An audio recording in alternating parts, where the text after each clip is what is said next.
বন্ধু বান্ধৱীসকল আপোনালোকে নিশ্চয় ভাবিছে যে ছাৰে আজি বা সঞ্জীৱ ভাইটিয়ে আজি চেছ কেলে খেলিবলৈ লৈছে। বন্ধু বান্ধৱীসকল এজন চাইণ্টিষ্টে কৈছিলে যে আপোনালোকে পঢ়াৰ মাজে মাজে এটা এনেকুৱা এবিধ খেলৰ ধাৰণা কৰক যি খেলে আপোনালোকক ধৈৰ্য শক্তি বঢ়ায়।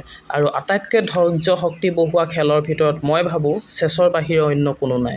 কাৰণ বাকীবোৰ খেলত আপোনালোকৰ ভাগৰ লাগে, সকলোবিলাক ব্যায়াম হৈ যোৱাৰ পাছত ভাগৰ লাগে, কিবা লাগে, কিন্তু এই খেলবিধত কোনো ধৰণৰ ভাগৰ বা কিবা নালাগে, কিন্তু ধৈৰ্য শক্তি বহুত বৃদ্ধি পায়। মন কৰিবলগীয়া বিষয়টো হ'ল যে দবা খেলি থাকিলে আপোনালোকৰ প্ৰায় বহুত দিনটো এইটো পিছৰ কথা, কিন্তু বহু সময় ধৰি খেলি থাকিলেও আপোনাৰ যেতিয়া এটা নিচা লাগে সেই নিচাটো কিন্তু আপুনি এৰাব নোৱাৰে। ইয়াত তেনেদৰে এটা গুটি মাৰিবৰ কাৰণে কেনেদৰে চিন্তা কৰিছে দেখিছানে? আৰু এইখন মই খেলা হয়, হোৱাইট কালাৰটো মই খেলা, আৰু কেনেদৰে খেলিছোঁ। মোৰ চেছ খেলি বহুত ভাল লাগে আৰু ইয়াৰ জৰিয়তে মোৰ কি হয় ফ'কাছ বৃদ্ধি পায়। ধৰা হ'ল মোৰ কিতাপ পঢ়িবলৈ মন নাযায়, তেতিয়া কি কৰোঁ এই খেলখন খেলি থাকোঁ। ইয়াৰ যোগেদি কি হয় মানে চোৱা, এই দবাখন শেষ কৰিবলৈ যেনেদৰে মন যায়, এটা 20 মিনিট 25 মিনিট কেতিয়া যায়গৈ ক'ব নোৱাৰোঁ, ঠিক আছে? বুজি পাইছা ন? 20 মিনিট 25 মিনিট দবাখন খেলি থাকোঁ, কিন্তু কেতিয়া যায়গৈ ক'ব নোৱাৰোঁ। ভাবোঁ যে কোনো ৰকম দবাখন খেলি শেষ কৰোঁ, ঠিক আছে? ঠিক তেনেদৰে এইটো খেলি খেলি এদিন এটা অভ্যাস হৈ যাব। তুমিও কিতাপ পঢ়াৰ প্ৰতি আগ্ৰহী হ'ব পাৰিবা। আৰে এই লেচনটো মই আজি কেনেকৈ কমপ্লিট কৰোঁ, বুজি পাইছা না? এই অভ্যাসটোৱে গৈ এদিন কিতাপত তোমালোকে কনভাৰ্ট কৰিব লাগিব যে মই কিতাপ পঢ়াটো কেনেদৰে কমপ্লিট কৰিব পাৰোঁ, বুজি পালা?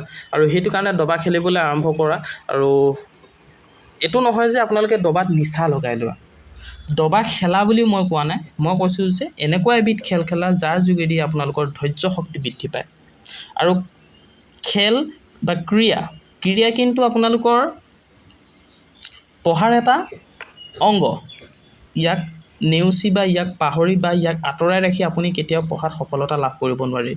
প্ৰত্যেক ব্যক্তিয়ে পঢ়াৰ লগে লগে খেলাটো বাধ্যতামূলক। আৰু পঢ়িলেহে পঢ়িলে যেনেদৰে আপোনালোকৰ জ্ঞান বৃদ্ধি পায়, আৰু সেই পঢ়িবৰ কাৰণে আপোনালোকৰ যিবোৰ নাৰ্ভ আছে বা মগজুৰ যিবোৰ জেগা আছে সেই জেগাবিলাকক আপোনালোকক খালী কৰি দিয়ে একমাত্ৰ খেলে, ঠিক আছে?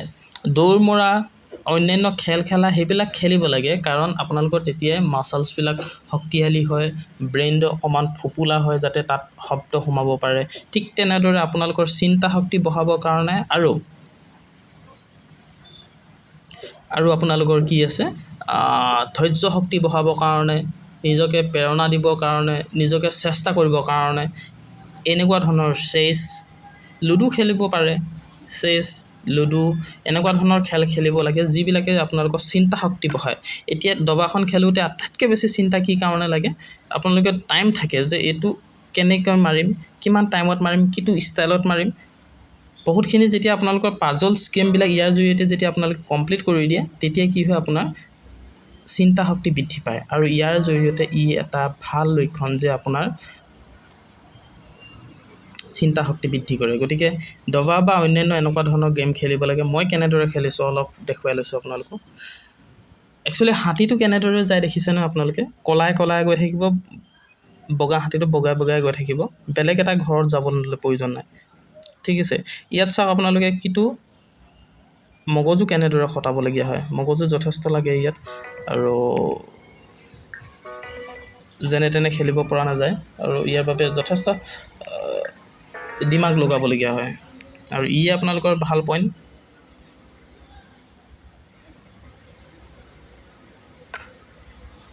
আৰু খেলৰ মাজতে কেইটামান কথা কৈ থাকোঁ। একচুৱেলি কি হয় জানা, মানুহে মনোৰঞ্জন জীৱনৰ এটা অন্যতম অংগ, ঠিক আছে? আৰু মনোৰঞ্জন নকৰিলে আপোনাৰ জীৱনটো হেতা পৰি যাব। জীয়াই থকা আৰু শুই থকা, হাঁহিৰ অবিহনে জীয়াই থকা, শুই থকা একেটাই কথা বুলি ক'ব বিচাৰিছোঁ।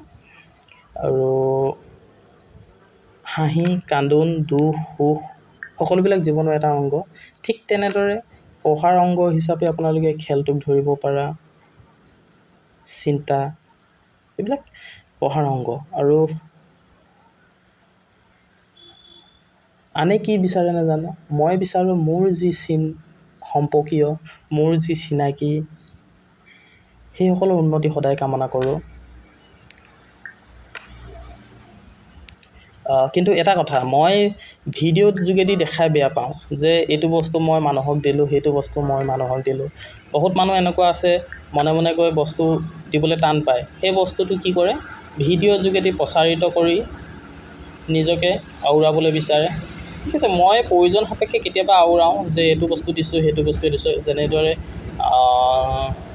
ইমানো দিয়া নাই মই যেতিয়া লকডাউন সময় হৈছিলে 18,000 টকা যি পাইছিলোঁ মই এটা ঠাইৰ পৰা সেই 18,000 টকা মই এক ঠেলা বস্তু লৈ পিনে বিতৰণ কৰিছিলোঁ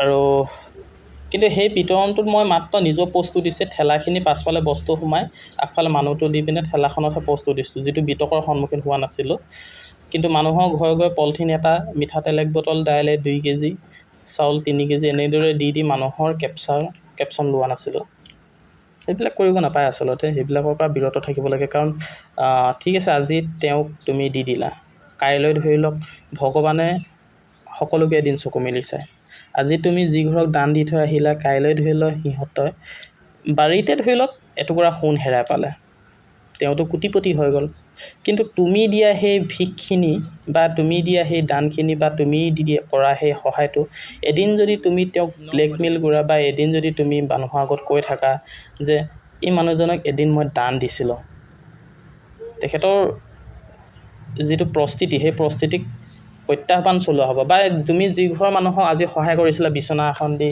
দৰ্জা এখন দি কাপোৰ এযোৰ দি সেই মানুহজনৰ এজন সন্তানেই ধৰি লওক কাইলৈ শিক্ষক হৈ গ'ল বা বেলেগ এটা ভাল প্ৰস্তুতিত চাকৰি পালে ঠিক আছে কিন্তু ভৱিষ্যতে পোৱা সেই চাকৰিটোৰ বাবদ যদি তুমি দায়ী হোৱা ধৰা তুমি সেই চাকৰি পালে কাইলৈ ধৰি লওক সি এজন ভাল মানুহ হৈ গ'ল তেতিয়া তোমাৰ এই ভিডিঅ'টো চাই পিনে নক'ব জানো এইজনী সেইজন নহয় জানো আজি মাষ্টৰ চাকৰি হৈছে সেইদিনাখন এই অঞ্চলত পলিথিন এটা দাইল এমুঠি দিছিলে মোক ইউটিউবাৰজনে সেইটো কথা বেয়া আচলতে সেইটো অলপ চাই ল'ব লাগে যাতে আপুনি ভিডিঅ' বনাইছা ভিউজ পাইছা ছাবস্ক্ৰাইবাৰ পাইছা সেইটো মই ভাল পাইছোঁ কিন্তু সেই মানুহজনকতো এটা নিম্ন খামত পৰিণত কৰি দিয়া হৈছে কাৰণ তুমি ধনী মানুহকতো দান দিব নোযোৱা দুখীয়া মানুহক দান দিবলৈ যোৱা আৰু সেই দুখীয়া মানুহজনক সদায় দুখীয়া বুলি গোটেই ৰাইজক চিনাকি কৰি দিয়া গতিকে যদি তোমালোকে দান দিব বিচাৰিছা মনে মনে দিয়াটো ভাল আৰু এইটো হয় যে কিবা এটা প্ৰুফ থৈছা ধৰি লওক এনেকৈ হৈছে কিন্তু ভিডিঅ'ত ইমানখিনিও নক'বা যে তেওঁ যেন একেবাৰে খাবলৈ পোৱা নাই শুবলৈ পোৱা নাই সেইবিলাক কথা ক'বলৈ প্ৰয়োজন নাই জাষ্ট মোৰ আজি পইচা বহুত হৈছে ধৰা তোমাৰ একো খাবলৈ নাই মানুহজনক তুমি দান দি আছা তেতিয়া ক'বা যে মোৰ আজি পইচা বহুত বেছি হৈছে গতিকে মই কেইটকামান আহি পিনে এখেতৰ আছে যথেষ্ট পইচা আছে কিন্তু ভাবিলোঁ এনেই কেইটকামান দি থৈ যাওঁ মানুহজনী ভাল লাগিছে তেনেকৈ কৈ পিনে ভিডিঅ'টো বনাই দিব পাৰা কিন্তু তুমি যদি কৈ ফুৰা মানুহজনী 10 বছৰতে খাবলৈ পোৱা নাই চাওক না শুকাই খিনাই হাড়দিডাল ওলাই আছে মই গতিকে একদম বেয়া লাগিলে একদম খাব নোপোৱা মানুহজনীক মই খাবলৈ দিছোঁ এইবিলাক ভিডিঅ' দি পিনে তেখেতক বেয়াহে দিয়া হয় আৰু মই তেনেকুৱা ধৰণৰ আজিলৈকে ভিডিঅ' বনোৱা নাই মোৰ বিদ্যালয়ত পঢ়ি থকা ল'ৰা ছোৱালীক প্ৰায় 140জনমান এনৰলমেণ্ট আছে মোৰ ষ্টুডেণ্ট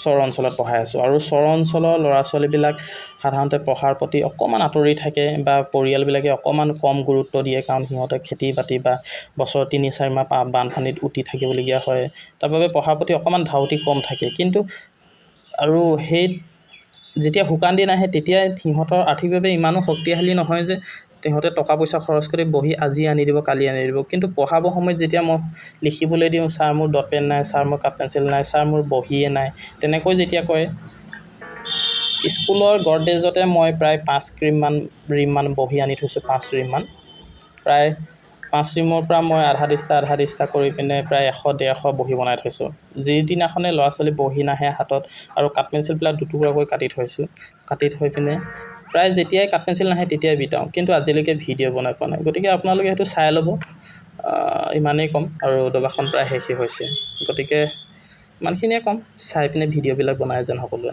ধন্যবাদ